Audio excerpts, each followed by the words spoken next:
Bismillahirrahmanirrahim. Assalamualaikum warahmatullahi wabarakatuh.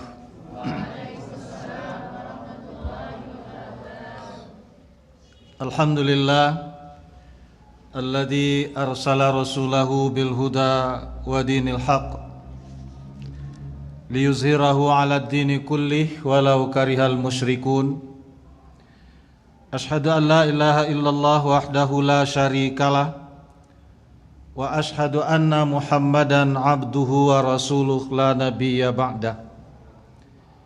Allahumma salli ala Muhammad wa ala ali Muhammad. Rabbi israh li sadri wa yassir li amri wahlul 'uqdatam min lisani yafqahu qawli. A'udzu billahi minasy syaithanir rajim. Bismillahirrahmanirrahim. Wa ma arsalna mir rasulin illa liyuta'a biiznillah. Walau annahum idh zalamu anfusahum ja'uka fastaghfarullaha wastaghfara lahumur rasul lawajadullaha tawwabar rahima. Sadaqallahul azim. Allahumma arhamna bil Qur'an. Bapak pengurus yang sama-sama kita hormati, ibu-ibu, bapak-bapak, hadirin, hadirat, jamaah Masjid Aqabah rahimakumullah. Mari kita selalu bersyukur kepada Allah Subhanahu wa taala dengan mengucapkan alhamdulillahirabbil alamin.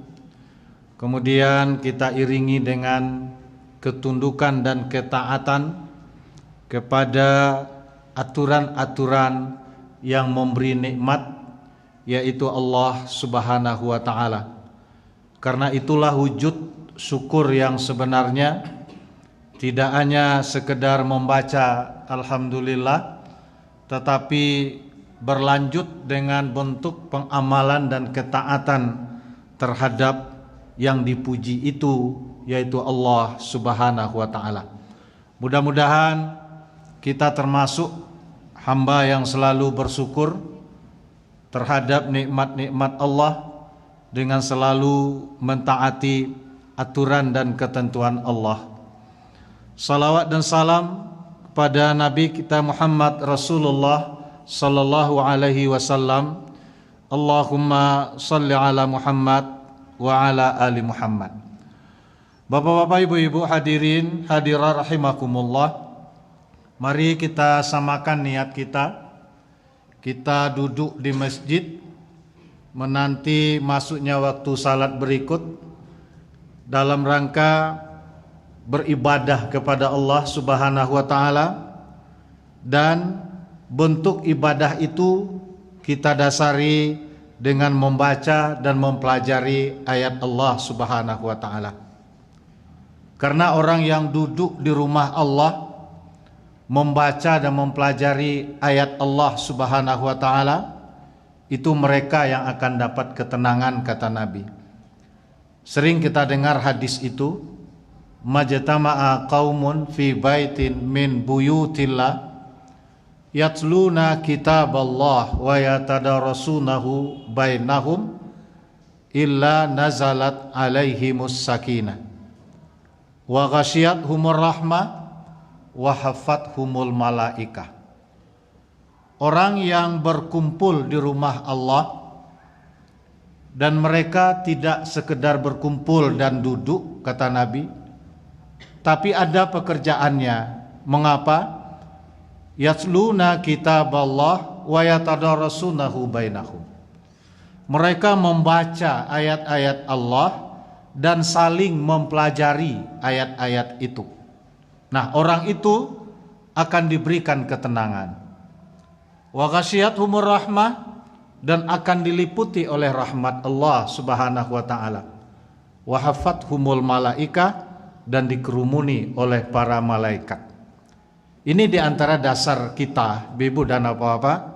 Kita duduk di masjid, di samping menanti masuk waktu salat berikut, dan juga niat kita silaturahim memperkokoh ukhuwah Islamiyah, maka duduk kita ini kita dasari dengan membaca dan mempelajari ayat Allah. Kalau tambahan ilmu, barangkali Bapak dan Ibu, kita semua, kita sudah berilmu. Tidak ada rasanya kita yang kurang.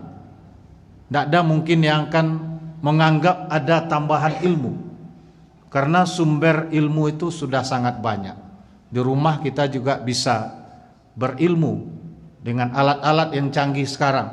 Tapi keberadaan kita di masjid dengan mengkaji dan memahami Al-Quran itu tentu tidak bisa digantikan di tempat lain. Karena kata Nabi, duduk di masjid dan berkumpul di masjid itu merupakan satu ibadah dan ketaatan. Jadi walaupun ilmu bisa diambil di mana-mana, tetapi nilai keberadaan dan duduk kita di masjid itu punya nilai tersendiri.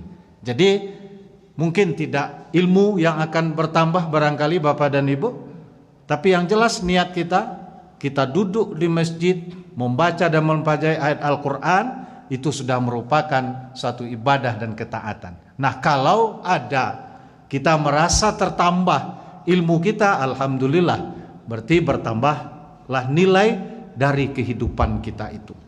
Nah, kita lihat ayat apa yang ingin kita baca dan ambil pelajaran itu. Di dalam surah An-Nisa ayat yang ke-64. Allah menjelaskan di situ, A'udzu billahi minasyaitonir rajim. Bismillahirrahmanirrahim. Wa ma arsalna mir rasulin illa liyuta'a biiznillah.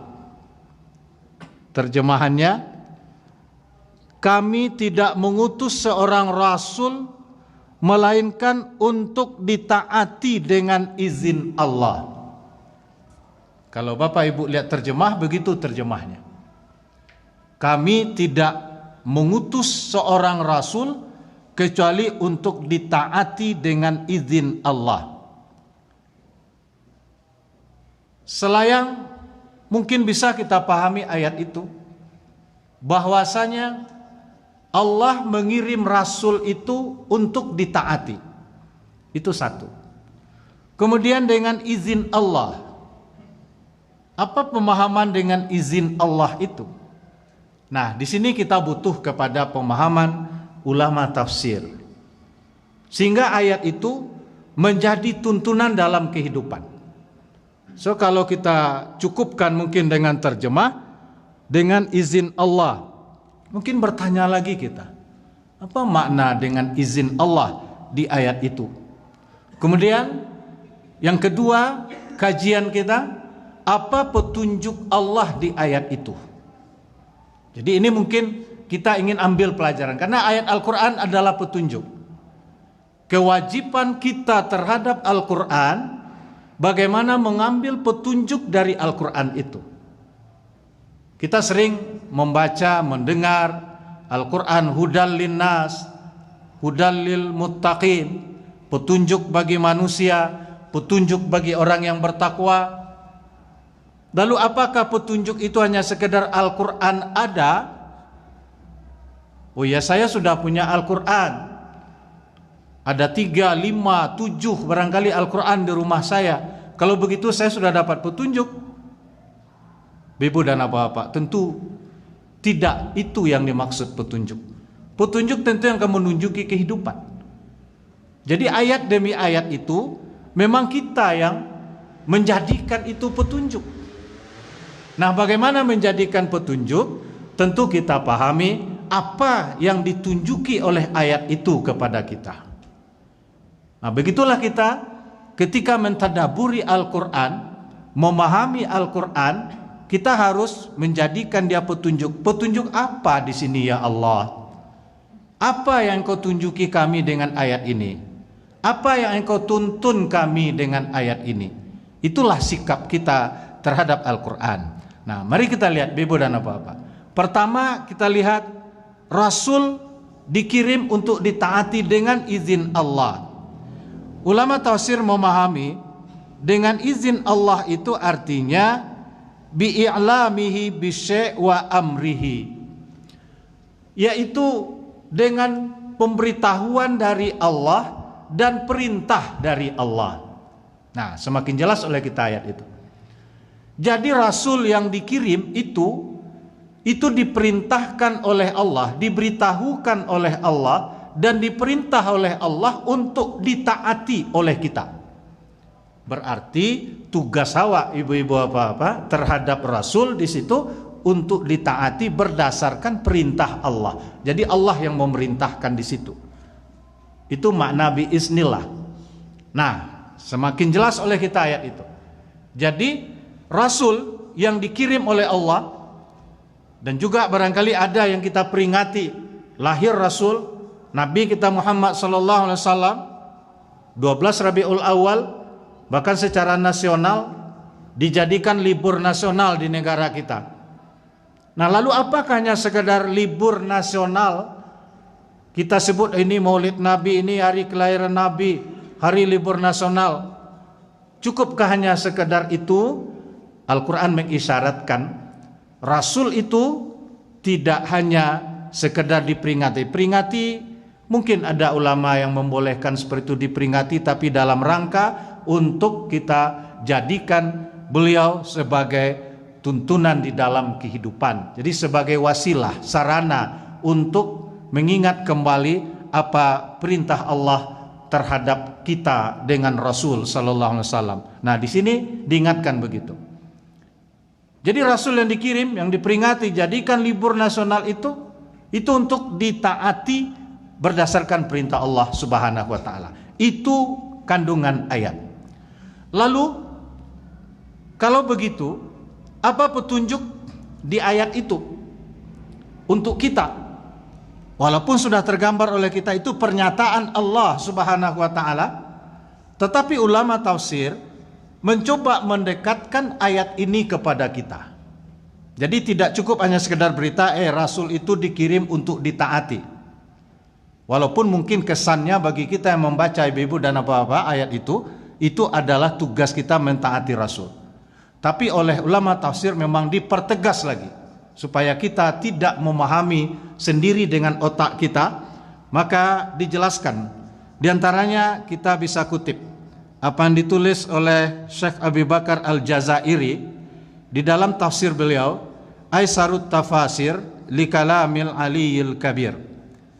Ketika beliau menafsirkan ayat ini dan ayat-ayat yang lain, nah beliau menjelaskan di akhir penafsiran itu menulis min hidayatil ayat. Di antara petunjuk ayat itu apa?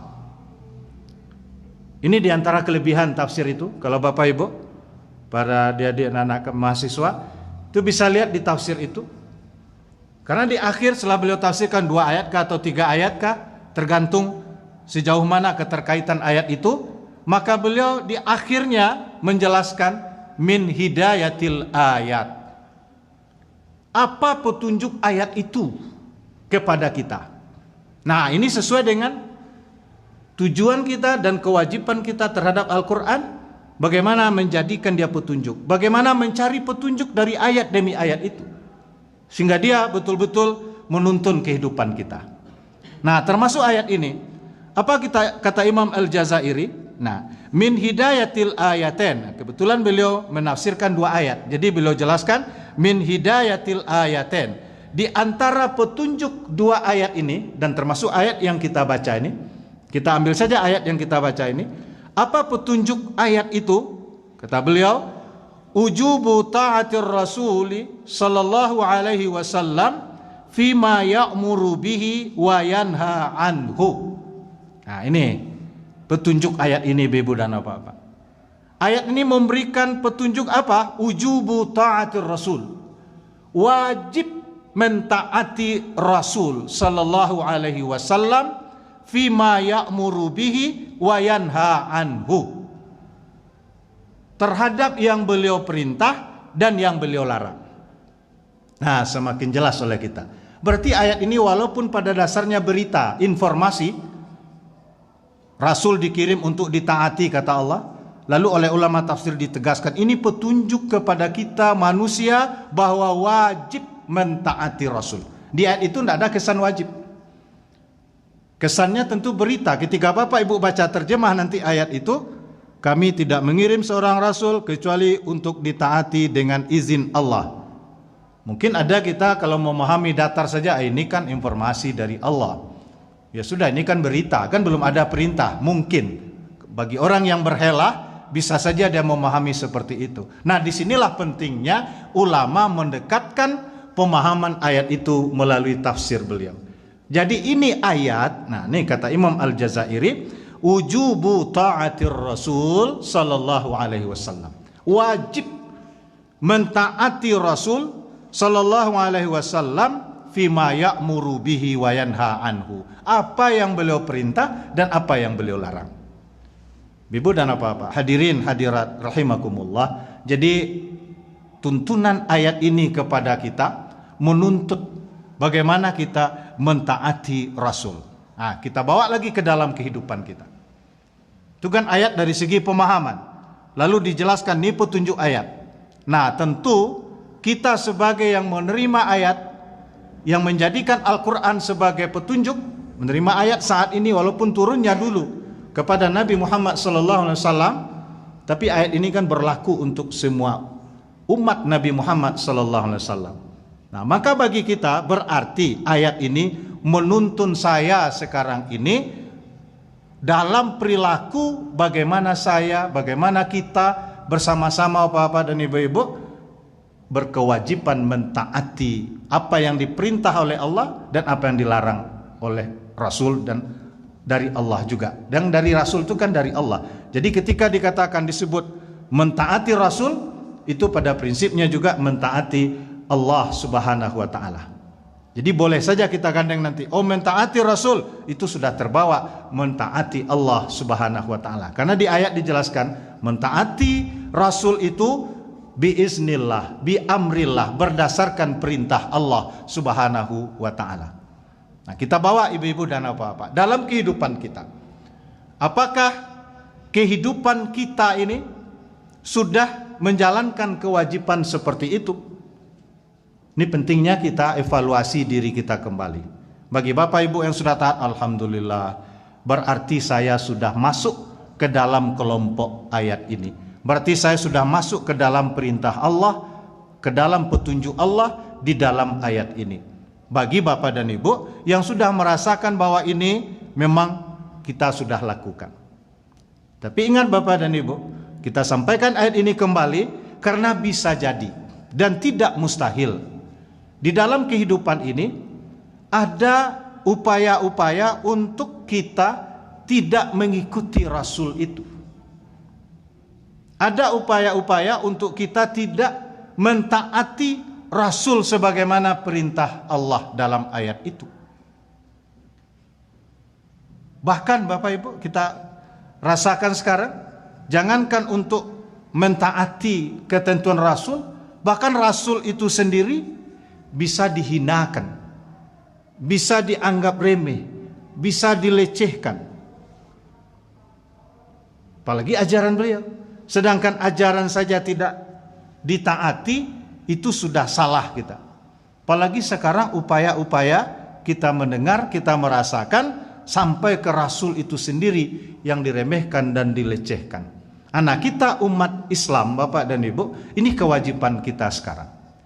Kewajiban kita mentaati ketentuan Rasul sallallahu alaihi wasallam dan juga membela ajaran Rasul sallallahu alaihi wasallam itu. Karena itu termasuk juga perintah dari Rasul. Bagaimana kita berislam, bagaimana kita menegakkan ajaran Islam, bagaimana kita mendakwahkan ajaran Islam. Di samping kita mengamalkan, mentaati aturan Rasul, kita juga dituntut untuk mempertahankan dan mendakwahkan ajaran Rasul sallallahu alaihi wasallam itu.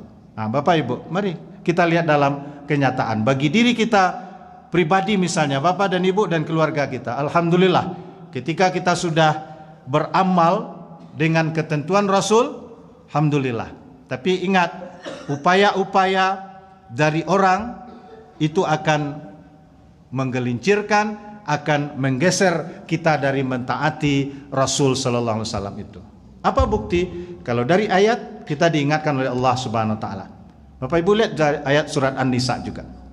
Wa yuridul ladzina yattabi'una syahawat an tamilu mailan azima. Orang-orang yang hidupnya mengikuti syahwat, artinya tidak menurut ajaran Islam, menginginkan kamu antamilu mailan azima. Kamu itu benar-benar menyimpang yang sangat jauh dari nilai-nilai mengikuti ajaran Islam atau ajaran Rasul itu. Itu kan Allah mengingatkan ibu bapak. Jadi betul menyimpang, antamilu mailan azima. Allah menegaskan dengan bentuk. Di dalam Qawaidul Lughah Al-Arabiyyah, kaidah bahasa Arab, ketika ada kalimat mailan, artinya kalimat masdar dari kata kerja yang sama sebelumnya, antamilu mailan. Itu sama asalnya Bapak Ibu. Itu kata ulama itu namanya maf'ul mutlak. Artinya menunjukkan penguatan benar-benar. Jangan sampai ragu kamu. Mereka benar-benar akan menggelincirkan ketergelinciran yang sangat luar biasa. Itu upaya-upaya dari musuh-musuh Islam, ibu-ibu bapak-bapak. Satu sisi kita dituntut mentaati Rasul, di sisi lain kita diupayakan untuk tergelincir dari mentaati Rasul, bahkan sampai nanti meninggalkan ajaran Rasul itu. Nah, kita berhati-hati ini dalam hidup Bapak Ibu. Di ketika Bapak Ibu sekarang sudah taat, mari kita teruskan. Tapi di satu sisi ada upaya-upaya untuk menggeser dari situ. Kita lihat misalnya, apalagi situasi sekarang, kita perlu berhati-hati mempedomani semuanya kepada ketentuan Rasul. Kalau enggak nanti bisa semakin jauh jalan kita. Bapak Ibu, akhir-akhir ini ada istilah, makanya kita perlu ingatkan ini supaya nanti ajaran mentaati Rasul ini ikut pula larut dengan kondisi dan istilah sekarang ini. Apa istilah sekarang Bapak Ibu? Ada namanya adaptasi kebiasaan baru. Ya kan itu AKB namanya. Kan ada aturan sekarang kan pemerintah, aturan daerah. Nah, silakan yang sesuai dengan ajaran Rasul, ajaran agama kita jalankan. Tapi kita perlu berhati-hati. Jangan nanti nilai-nilai agama kita diadaptasikan pula dengan kebiasaan yang baru, sementara dia menyimpang, tidak sesuai dengan mentaati Rasul itu. Ini yang perlu kita waspadai. Apa kebiasaan baru misalnya? Katakan kalau cuci tangan, Bapak Ibu, alhamdulillah itu tidak kebiasaan baru sebenarnya. Kita umat Islam pun juga sudah cuci tangan. Oh, pakai masker, Bapak dan Ibu, ini kan wajib sekarang. Bahkan kalau tidak pakai masker denda berapa Bu? 250, berapa denda itu? Oke, denda sekarang itu kita dengar itu. Nah, silakan. Selama itu tidak bertentangan. Tapi, ini perlu kita waspadai dengan aturan agama kita misalnya. Bagaimana aturan Rasul? Kalau masker kita bawa dalam salat, nah kan ada aturannya. Kita di agama kita, di ajaran Rasul kan dilarang menutup mulut ketika salat. Naha Rasulullah sallallahu alaihi wasallam ayyughattiyar rajulu fahu fis shalah. Rasul melarang seseorang menutup mulutnya dalam salat. Itu kan hadis Rasul. Ya. Nah, Ibu dan Bapak, jadi kalau toh ada ditutup kata ulama sekarang Bapak Ibu ya, itu betul-betul harus ketentuan itu dalam kondisi darurat. Maka orang yang berkepentingan dalam hal itu harus jujur menjelaskan, oh situasi sekarang memang seperti ini. Makanya salat harus tutup mulut. Itu harus jujur Bapak Ibu, dituntut sekarang kejujuran ilmiah. Keterbukaan intelektual sesuai dengan ilmu yang diberikan Allah itu harus jujur. Kenapa? Karena menyangkut nanti ibadah dan ketaatan kepada Rasul sallallahu alaihi wasallam. Kalau hal yang lain tidak masalah. Sekarang kita uji dengan ayat ini perilaku yang tidak mentaati Rasul. Dan mentaati Rasul itu di bidang akidah, bidang ibadah, muamalah dan segala macam. Nah, kita lihat dulu dari sisi ini saja, sebagian kecil kita lihat yang berkaitan dengan situasi kita sekarang. Bapak dan Ibu, kalau toh itu kata ulama berdasarkan informasi dari yang berwenang, itu kita harus anggap selama masa darurat itu. Jangan ini menjadi adaptasi pula nanti. Ini yang kita khawatiri. Lah kelamaan saya biko bapak dan ibu. Ini kan bisa jadi kelamaan. Untung awak kau salat ke masjid lindak jadi keenakan itu. Tapi sebagai masjid ada bapak ibu sejak Maret dulu itu kan sampai dilarang sampai polisi ke masjid bapak ibu di kampung saya sampai tentara tuh menjaga masjid supaya orang yang datang itu suruh pulang, orang yang dalam masjid dibubarkan. Sampai begitu kan kemarin itu. Nah sekarang lah boleh nampaknya gini. Kan lahman, ajan kok jadi kelamaan. Tapi ada sebagian masjid masih ada pengurus dikatakan ceramah kemarin tuh. Kini jamaah alun namuh aja ke masjid le ustaz. Alun bara aja lehat. Padahal dulu ramai. Masih apa trauma nama. Ini yang kita waspadai Bapak dan Ibu. Sementara di ajaran Rasul kan kalau tidak ada halangan itu kan kita wajib. Ya boleh dikatakan wajib. Ada ulama mengatakan wajib ke masjid. Kalau tidak ada halangan itu. Tidak ada uzrun syar'i. Tidak ada uzur syar'inya. Bahkan Bapak Ibu kan sering dengar hadis dari guru-guru kita. Abdullah ibnu Ummi Maktum. Beliau itu tidak bisa melihat. Diberi ujian oleh Allah mata beliau buta. Kan minta keringanan kepada Rasul. Ya Rasulullah. Laisa li qa'id ilal masjid. Saya tidak punya guide, saya tidak punya penuntun untuk ke masjid. Bolehkah saya salat di rumah ya Rasul? Di awal di hadis itu kan nampak Rasul memberikan kesan boleh. Tapi setelah itu dipanggil lagi oleh Rasul. Apakah engkau mendengar azan? Kata Rasul. Ya ada, kata sahabat. Nah kalau begitu kabulkan itu. Nah ini kan dari hadis itu Bapak dan Ibu dan hadis-hadis yang lain. Hadis yang lain ada Rasul fa uharriqu buyutahum. Saya akan bakar rumah mereka yang tidak salat ke masjid itu kata Nabi. Dengan hadis-hadis seperti itu maka ulama ada yang mewajibkan bahkan menekankan minimal bagi kita suatu kemestian yang tidak ada uzur maka kita mesti untuk ke masjid. Kan begitu. Nah, kini dengan situasi yang ada ini jangan kita terbawa arus. Kalau terbawa arus sehingga keenakan kita sudah tidak ke masjid walaupun dulunya hanya sekedar darurat, maka darurat itu tidak berketerusan nih ibu bapak. Ini satu kita waspadai. Nah nanti generasi kita di belakang begitu juga nanti. Oh salat itu rupanya di rumah. Oh tidak boleh ke masjid itu. Oh masjid itu hanya sekedar untuk tempat tinggal, untuk menginap, untuk menumpang. Sehingga inilah yang dikhawatirkan oleh ulama, masjid itu nanti akan jadi masjidnya tidak ada lagi. Nah, jadi mes itu tempat orang kemalaman, tempat orang numpang mandi, ya kan jadi mes dia lagi. Ya Bapak, ini yang kita khawatiri. Jangan masjid jadi mes. Nah, kalau generasi muda nanti begitu pahamnya, berhasillah orang menggeser kita mentaati Rasul itu. Ini kita jaga Bapak. Ini situasi sekarang ini kan banyak yang menumpang. Dengan corona ini kan bisa banyak yang menumpang. Yang kita kaji cuma dari nilai-nilai agama kita sih. Dari ibadah itu dulu.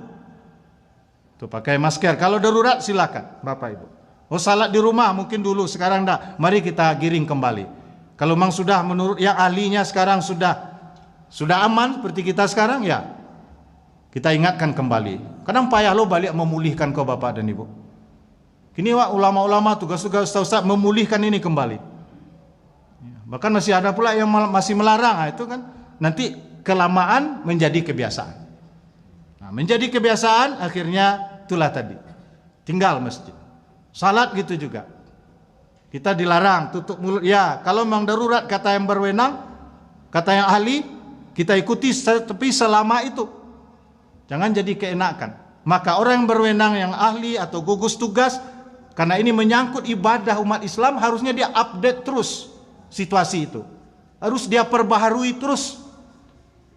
Jangan nanti keenakan kita udah terlena saja nanti dah jadi kebiasaan seperti itu. Padahal ibadah ada ketentuannya. Tutup mulut tidak boleh. Salat dengan sujud di atas yang dibawa dari atas kan juga tidak boleh. Kan gitu aturannya. Syarat sujud kan kita belajar di fikih. Allah yasjuda ala muttasilin yataharraku biharakati. Kan gitu kalau kita buka buku fikih. Di antara syarat sujud itu jangan seseorang sujud di atas sesuatu yang bersambung dengan dirinya, yang dia bawa dari atas dan bergerak dengan gerakan dia. Apa maksudnya itu Bapak Ibu? Kalau kita fikirkan gitu, misalnya kita laki-laki ini, kita serban ini dari atas. Nah kita sujud, kita sudah hampir sujud, kita alas sujud kita itu dengan ini. Nah itu namanya ayyas juda ala muttasilin yataharraku biharakatin. Berarti sujud dengan sesuatu yang bergerak dari atas dengan dia. Itu kan tidak boleh. Ibu-ibu bitujo kadang telakuang tuh mukenah itu kan. Hampir bersujud itu dijulurkan ke depan. Entah kok bau tempat sujud, entah apa, berbagai alasan, tapi sujud di atas mukenah. Padahal mukenah ini dibawa dari atas. Nah itu maksudnya. Yang dibawa dari atas, yataharraku biharakati, bergerak dengan gerakan dia tadi. Tapi kalau sejadah itu kan terletak di bawah. Ya. Sejadah baik sejadah besar atau sejadah kecil tidak masalah. Karena di dalam sifat salat Nabi itu kan, Nabi ada juga yasjudu alal hasir wa yasjudu ala al khumrah. Ada Nabi yang sujud di atas sejadah, seperti Bapak Ibu bahas sejadah itu. Ada yang sujud di atas sejadah kecil yang hanya untuk kepala saja. Itu nama khumrah. Gitu dalam riwayat kita baca. Jadi kalau hukumnya buat sejadah kecil atau sejadah besar itu tidak masalah. Kenapa? Dia sujud tidak yang dibawa dari atas, tapi memang dia sudah terletak di bawah, kan gitu. Ini kan aturan-aturan dari Nabi, dipahami oleh ulama sehingga dijadikan aturan di dalam beribadah. Nah, ini yang kita waspadai Bapak Ibu. Kalau toh ya ada, sekali lagi, kepada yang berwenang itu harus menjelaskan situasi ini. Jangan nanti situasinya sudah tidak membolehkan untuk pakai masker salat misalnya. Orang sudah masih pakai juga, kan berarti kita bertanggung jawab terhadap ibadah orang itu. Itu juga Pak yang lain-lain. Sekarang kan banyak itu kebiasaan baru ini. Ini kebiasaan baru ini. Karena kita kan sudah jadi kebiasaan bagi kita sekarang.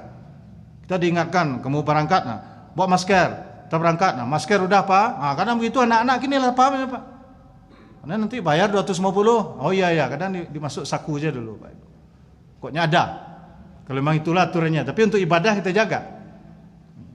Karena banyak ibadah kurang di situ tuh. Pak Ibu pakai masker. Ya. Untuk senyum tidak bisa Bapak Ibu nak. Padahal di agama apa ada hadis sering kita dengar kan? Tabassumuka fi wajhi akhika laka sedekah. Engkau senyum kepada saudaramu itu adalah sedekah. Ibu-ibu apa-apa kalau pakai masker tidak tahu mana manyun, mana senyum, mana terbangi kan? Entah kok pakai masker orang senyum taruh isi Pak Ibu. Kan dulu masker ini tuh. Ya enggak. Ada macam-macam bentuk maskernya apa? Ada yang orang senyum taruh ya dalam bentuk orang merokok taruh isi di mulutnya. Apalagi bentuk orang garang gitu maskernya. Ada tidak nampak, lah kuranglah nilai ibadah Pak. Tapi kalau biasa bentuk kan ketemu Bapak Ibu ya assalamualaikum, salam kapasa yo. Lah balik Allah Pak. Kan senang Pak, terjadi ukhuwah enak rasa. Tapi kalau tutup itu sudah lah bentuk orang jalan sibuk seorang-seorang kau tidak tahuan lah, kau tidak menyapa lah. Kok bantu iko sidik kok taruh Pak Ibu galah. Ya, ndak ada rasa waktu le. Dengan awak biasa sebelum kau kan senang Pak ketemu ya dari pasar Pak yo. Bali rami jo bali alhamdulillah. Kenapa awak senyum? Itu sedekah lah ibadah bagi kita. Tapi ketika ini tutup terus nanti orang akan sibuk. Mungkin seperti orang-orang di barat tuh. Nyu sibuk saya urusannya seorang. Kok jalan ndak mau tahu jusya. Kamu tujuan ke bandara nyu jalan saya. Kan naik pesawat nyu mendudu saya ke pesawat. Tapi kalau awak kan dulu kan enak berhenti kita sebentar ada bertemu tuh cerita-cerita. Bapak dari mana? Dari sini. Mau ke mana Pak? Mau ke sana. Oh tinggalnya di mana? Di sana. Oh ada kenal si Anu. Nah, kan gitu kita dulu Bapak Bu. Sekarang kalau udah gitu terus nggak mau tahu aja dengan orang lain lagi, bisa kurang lagi nilai-nilai ukhuwah kita. Ini perlu kita waspadai. Kapan kita harus memakai itu secara kesehatan nih? Karena kurang nilai ibadah kita nanti. Itu diantaranya. Salam misalnya gitu juga, jaga jarak, nggak boleh bersalam. Kan lamihnya Bapak Ibu-ibu. Iya, nggak boleh salam. Salam kok dia kamu dianjurkan. Ma min muslimaini yaltaqiyani fayatasafahani ghufira lahuma qabla ayyaftariqa. Kan sering nggak belajar hadis seperti itu. Apabila dua orang muslim dia bertemu lalu bersalaman, diampuni keduanya sampai nanti dia berpisah. Kan itu ibadah juga di situ. Kalau yo toh, lagi-lagi kepada yang berwenang Bapak Ibu, kita minta bapak-bapak yang berwenang di bidang kesehatan yang menetapkan ketentuan-ketentuan kesehatan memang harus begitu, harus diupdate terus sampai bilo kok. Jangan nanti menjadi kebiasaan. Kinilah bangga orang masalah madu siku saya Pak Ibu di kantor-kantor aja lihat. Sep lagi tu saya Pak Ibu ya. Kadang kaki ke madu. Madu kaki Pak. Tapi kalau Bapak biawak besok salam, kan lama pertemuan itu. Ini yang sejenis ya, itu kan kita masuk sejenis. Kan enak itu. Beda ada rohnya itu. Tapi kalau gini lah jadi kebanggaan, jadi lah galak-galak gini itu. Pas enggak bisa salam ya, kok. Kok saya. Tuh saya aduh. Kok iko bakat taruhan bantu iko Bapak Ibu? Ini yang kita khawatiri. Lah menjadi beradaptasi wak situasi itu. Berartilah dikurangi nilai-nilai agama, ketaatan kepada Rasul itu. Ini yang kita perlu waspadai. Ini tidak lama terus kita biasa tu itu saya nanti kehidupan kau Bapak Ibu. Ya. Jadi kok ini bahasa adaptasi kebiasaan baru kah? Jadi harus bau timbangan mentaati Rasul jo ayat kau bau timbangan. Itu timbangannya Bapak Ibu. Kalau tidak jadi kebiasaan nanti. Bantu itu hidup. Masjid awak lain nak do apa yang jarak-jarak saf lah kan. Kalau itu hadojo mungkin menurut pihak yang berwenang tadi. Kalau memang masuknya lah habis, kalau lah penghalang tu hilang, jangan terhalang je lah. Dalam agama kan do kaidah seperti itu, kaidah dalam menetapkan hukum Bapak Ibu, kaidah usul. Iza zalal mani adal mamnu'. Kalau yang melarangnya sudah hilang, yang dilarang tu kembali balik lah boleh hanya jangan dilarang taris. Di sekolah kewajiban yang berwenang itu menjelaskan situasi. Karena ini kaitan jo ibadah. Kalau tidak jo ibadah, salah dah. Kini nawak kaji, nawak uji yang berkaitan dengan mentaati Rasul itu. Ini bisa jadi menumpang dengan situasi kini Bapak Ibu, menumpang. Ya. Seperti kita kata di ayat tadi, orang ada berusaha untuk menjatuhkan, menggeser kita dari nilai-nilai mentaati Rasul Sallallahu Alaihi Wasallam itu. Nah, ini ayat kita ingatkan. Kalau toh katakan Rabiul Awal kita mengenang Rasul Nabi Muhammad SAW, tapi kita mengenang kewajiban kita kepada ajaran beliau. Ini kata Allah dalam ayat itu. Situasi awak bantu iko kini. Mari awak bawa timbangan ayat itu dengan situasi yang ada itu. Awak sampaikan ke generasi awak. Kalau dari bapak-bapak, ibu-ibu kinilah bantu itu, generasi awak nanti adik-adik anak-anak awak yang ketik-ketik itu nyol. Iko kebiasaan kini mah. Bantu ikut mana sembahyang tu. Sembahyang harus jarak-jaraknya. Nanti laki di kepalanya. Jadi kebiasaan beradaptasinya juga kebiasaan baru dalam ibadah. Padahal itu hanya dalam kondisi darurat misalnya. Ikut balik wak kini bapak dan ibu. Berhati-hati wak sinan. Jadi dalam kondisi yang ada kok. Kalau wak bau timbang agama wak. Itulah karajo balik terasa wak kini. Satu sisi wak ingin menghidangkan ajaran agama. Satu sisi karena kondisi ajaran agama kok dibelokkan dan diupayakan untuk tidak diamalkan. Nah ini diri kita masing-masing kita tanya dan kita berusaha bersama-sama Bapak Ibu. Dan yang bertugas, yang berwenang di bidang itu harus jujur dengan ilmu yang diberikan Allah Subhanahu Wa Taala. Kalau ada karena yang lain tidak jujur, nanti bertanggung jawab di depan Allah Subhanahu Wa Taala. Karena apa? Karena menyangkut ibadah dan ketaatan umat Islam kepada ajaran Rasul Sallallahu Alaihi Wasallam. Sementara ketaatan itu diwajibkan oleh Allah Subhanahu Wa Taala. Kan banyak lagi tuh ibadah-ibadah tuh Pak Ibu. Kalau saf harus rapat, tapi kini dianjurkan jarang. Ya, jarang. Kan logika pendek saya awak di kampung Bapak Ibu kan kadang tak makan. Baku orang mengalih pasar rapek-rapek nak rapaknya. Ya, lamunya itu. Kan sering Bapak Ibu ya. Nak makan dia logika itu tuh. Apa menjalihnya itu Ya. Orang ngalih tu berhari tiap hari pasarnya dakik-dakik tadi. Yang tak lalu ke masker. Bapak Ibu salat kadang 10 minitnya. Ya kan? Itu logika itu ndak masuk. Sulit lah. Itu awak minta penjelasan kepada bapak-bapak yang berwenang tu. Karena lo rapek-rapek harus awak minta. Cu jalan melogikakannya yang bisa diterima tu.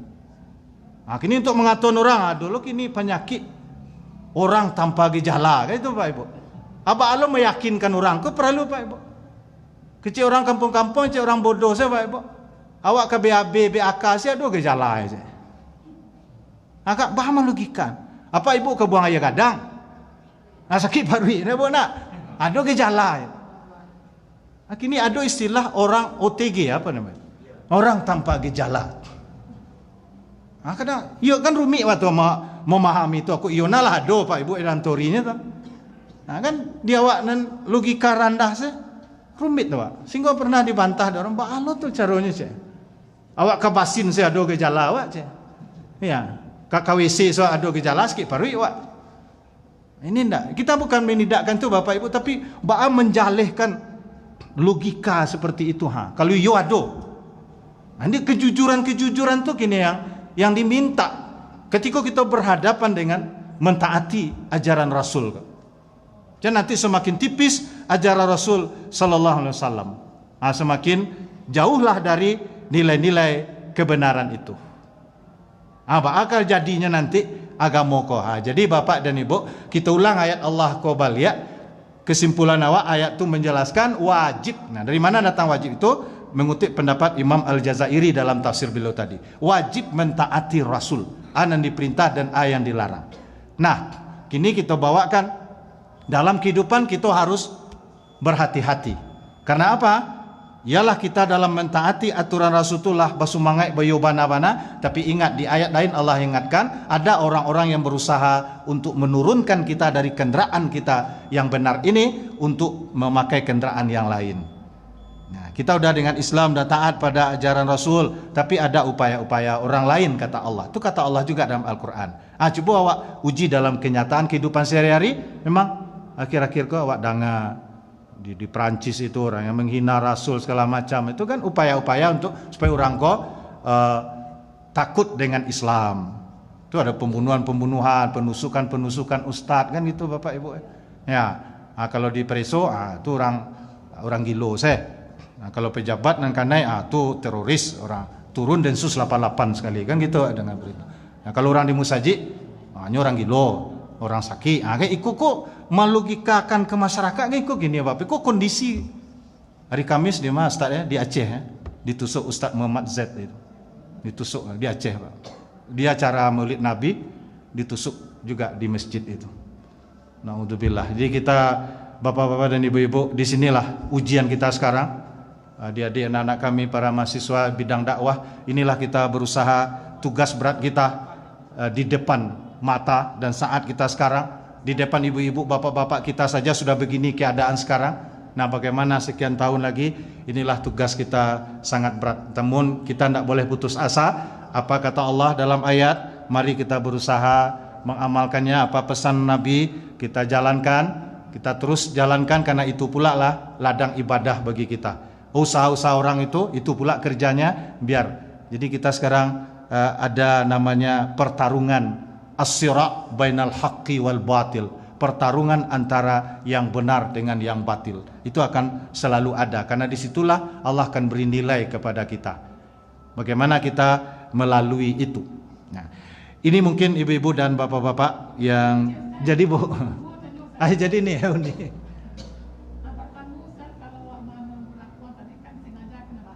Enggak sengaja nih ya. Iya. Iya. Oh gitu ya. Baik. Ya. Iya. Ulil amri yolon ya. Ya. Jadi Bapak Ibu pertanyaan beliau kalau sengaja dalam salat, kalau tidak sengaja kan dengan syarat kalau di fikih itu kan cepat dikembalikan. Nah, itu misalnya la taluju setelah kuang kemuka la suji saya. Capek dia pun kalau jatuhnya capek ditarik. Samo jo terbuka aurat ketika salat kan begitu ulama mengatakan. Kalau kata jatuh sesingkok capek ditutup. Lalu apa akan terbuka tadi batal? Tidak. Kalau segera ditutup. Nah gitu. Padahal terbuka aurat kan batalkan salat. Tapi kalau memang nyo harus terbuka kok kena anginnya telayang sebentar, tapi pas waktu itu kita tutup lagi. Itu satu boleh. Nah, kemudian ini tidak sengaja ya. Kalau tidak sengaja tuh aman dengan syarat cepat, jangan keenakan. Jadi keenakan awak lah telonsong apa dia salah tari deh. Nah, itu yang tidak boleh kan. Yang itu tidak boleh. Sama aja makan orang puasa kan. Kalau lupa makan nasi ketika puasa tuh tengah hari misalnya. Pas awak tahu berhenti sekali. Tapi jangan taruh tangguang mah tinggal seketik lagi. Tangguang seketik itu yang membatalkan kan gitu. Tangguang seketik itu yang membatalkan. Nah, pokoknya asal tahu cepat berhenti. Kumur-kumur sekali kan gitu. Kata ulama begitu Bapak Ibu. Nah, kemudian yang kedua itulah kata betul. Kita disuruh mentaati Allah, mentaati Rasul dan ulil amri minkum. Nah, makanya kata ulama tafsir kan ayat itu beda susunannya. Ketika mentaati Allah pakai kalimat ati'u. Ati'ullah wa ati'ur rasul. Ketika mentaati Rasul pakai ati'u juga. Tapi ketika perintah mentaati pemimpin tidak ada kalimat ati'unya. Nah, ini dalam kajian tafsir Bapak Ibu. Apa rahasianya? Di sinilah ulama mengkaji. Jadi taat kepada Allah ya taat tersendiri. Ini perintahkan Allah kita taati. Taat kepada Rasul juga taat sendiri. Apa yang diperintahkan Rasul tidak perlu kita cari dari ayatnya, maka dari tidak bisa taat pada Rasul sendiri dia. Tapi ketika taat kepada pemimpin itu harus dikembalikan kepada taat Allah dan taat Rasul. Karena mentaati pemimpin bukan ketaatan yang mandiri, yang tersendiri. Pemimpin yang akan ditaati itu pemimpin yang mentaati Allah dan pemimpin yang mentaati Rasul. Ketika perintahnya itu mentaati Allah dan mentaati Rasul, itu yang akan diikut. Tapi ketika perintahnya tidak mentaati Allah dan mentaati Rasul atau melanggar aturan Allah dan aturan Rasul, kita akan diajarkan la ta'ata li makhluk fi maksiatil khaliq. Tidak boleh taat kepada makhluk kalau mendurhakai Allah atau Khalik. Itu sih ukuran awak Bapak Ibu. Ya, jadi itulah awak kini berjuang. Satu sisi bantu eko. Nah, satu sisi kau pemerintah, kau aturan pemerintah. Kadang kita pernah juga dialog seperti itu Bapak Ibu. Itu aturan pemerintah. Ya kalau itu aturan kamu kami apa? Nah gitu. Apa Pak Sojo kami mengaturkan itu sementara melanggar dengan aturan kamu kami, Pak tanggung jawab nanti di akhirat.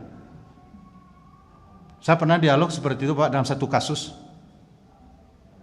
Dulu itu dia orang Kristen. Nah kalau begitu nanti Bapak biarlah dia ada teman saya nanti ke bawah lah Bapak. Ke bawah itu maksudnya ke Lubuk Basung. Boleh Pak? Tapi sampai sekarang tidak ada. Bahkan di undang-undang dijelaskan juga. Kita kasih juga undang-undang. Apa salah kami di undang-undang? Pasal 29 tuh. Setiap warga negara berhak apa? Memeluk agamanya dan mengamalkan ajaran agama menurut keyakinan dan kepercayaannya itu. Nah, jadi selagi bisa Pak. Tapi kalau lah nanti lah di pasowana, nah itulah mudahan Allah, ya Allah, hazihi kudrati. Sampai di situ kemampuan saya cuman ya Allah. Kan gitu Bapak Ibu. Ya, kini memang kondisi bantu itu. Untuk sekolah sih lah Bapak Ibu. Ya kan? Ini alun boleh lah tatap muka segala macam. Kan gitu. Nah, kita berusaha sekolah Bapak Ibu coba dulu protokol kesehatan koyado kita penuhi juga. Dulu kan diancam itu mau diswab, lalu datang alat-alat untuk menswab itu Bapak Ibu. Akhirnya anak lari, guru-guru lari. Nah akhirnya permasalahan itu nanti sekarang sekolah lagi disampaikan alasan-alasan. Kami begini ya, belum lagi sekarang tahap bagaimana pada anak-anak, pada guru-guru, selagi masih ada kesempatan, mari kita jalan. Kalau sudah didesak betul nanti kita dirikan bendera putih. Tagak bendera putih, ayo silakan. Menjalai usaha lalape. Kadang bentuk itu gini Bapak Ibu. Kondisi kita begitu sekarang. Ya, jadi selagi tidak mentaati Allah kita jalankan. Tapi ketika sudah mentaati melanggar aturan Allah, nah, disitulah kita dituntut oleh Rasul juga. Rasul juga mengatakan, la ta'ata li makhluk fi maksiatil khaliq. Tidak boleh taat kepada makhluk kalau mendurhakai Khalik atau Allah Subhanahu wa taala. Itu mungkin Bapak dan Ibu yang bisa ini. Demikian saja Bapak Ibu. Jadi mari kita sama-sama berdoa Bapak dan Ibu semua, usaha kita jalankan juga. Kita berdoa, ya Allah, a'izzal Islam wal muslimin, ya Allah, muliakan dan kokohkan juga ajaran Islam dan umat Islam ini ya Allah. Dengan syarat tentu ketaatan kita juga kita tingkatkan. Karena ketaatan itulah yang akan mendatangkan juga pertolongan Allah. Kita sekarang minta pertolongan Allah. Bisa jadi kondisi kita sekarang sudah terdesak seperti para sahabat dulu. Mata Nasrullah, mata Nasrullah. Mungkin ada kita yang begitu sekarang. Ya Allah, Bila je kau pertolongan Allah, bila je pertolongan engkau ya Allah. Kok ada awak nak sampai demikian? Bapak sahabat dulu ada yang sudah sampai demikian. Maka diingatkan oleh Allah, ala inna nasrallah qarib. Ayo sabar, ketahuilah pertolongan Allah itu sangat dekat sekali. Tapi diiringi dengan ketaatan itu. Jadi intinya Bapak Ibu, kita sama-sama berjalan di jalan Allah, kita taati semua aturan Allah Subhanahu wa taala. Mudah-mudahan di situ kekuatan diberikan Allah. Apa yang kita inginkan sekarang kita akan terlepas dari yang mengelilit kita ini. Untuk belajar sekolah ke Bapak kan ya anak-anak daring, Bapak Ibu di rumah darting namanya. Darah tinggi kan gitu tuh. Ya, iya kan darah tinggi. Batangka jo anak kan di rumah Pak Ibu. Orang guru kalau jale orang gae ndak sekolah, iko juga dia tugasnya. Lah, batang iyo iko mak ndak ngerti dan kepi ke sawah, kepi ke pasar, lah batangka Bapak Ibu. Anak daring, orang tua darting. Nah, itu ya. Daring itu sebenarnya kan bisa aja dipahami dada kering itu. Dada kering artinya nilai imannya nilai kan Pak ilmu. Kalau ilmu lah banyak di internet Bapak Ibu. Kini kok bakal taruh lo iko kok kejadian lo nanti. Kini selah bara kalau lainnya daring tu abuaknya kadang lah dicatnya, lah duduk nongkrong lah merokok anak level SMP tu Pak Ibu. Ngeri Pak kini Bapak Ibu. Ngeri Pak. Lah lampi-lampi ke mulai sekolah ini merah ndak jadi lo lah itu lo kada. Inilah kondisi awak dapat kini. Kok taruh lo anak awak bentuk iko akan ke darah tinggi taruh siapa Pak Ibu-ibu ini. Anak awak daring. Anak barabona beruntung lah jale orang nak menjual kartu itu Pak Ibu. Orang jual paket. Nan jale orang paket tu piti masuk ini. Iya. Jadi itulah awak berdoa aja Pak, memang itulah dalam mentaati Allah, mentaati menjalankan perintah Allah memang ada perjuangan, tapi perjuangan itu kita anggap memang di situlah awak diuji oleh Allah. Tapi mudah-mudahan kita akan lepas dari ujian itu dan Allah selalu membantu dan meringankan beban awak. Mungkin saja Bapak Ibu, mohon maaf kalau ada yang kurang dan tidak pada tempatnya. Subhanakallahumma bihamdika asyhadu an la ilaha illa anta astaghfiruka wa atubu ilaik. Assalamualaikum warahmatullahi wabarakatuh.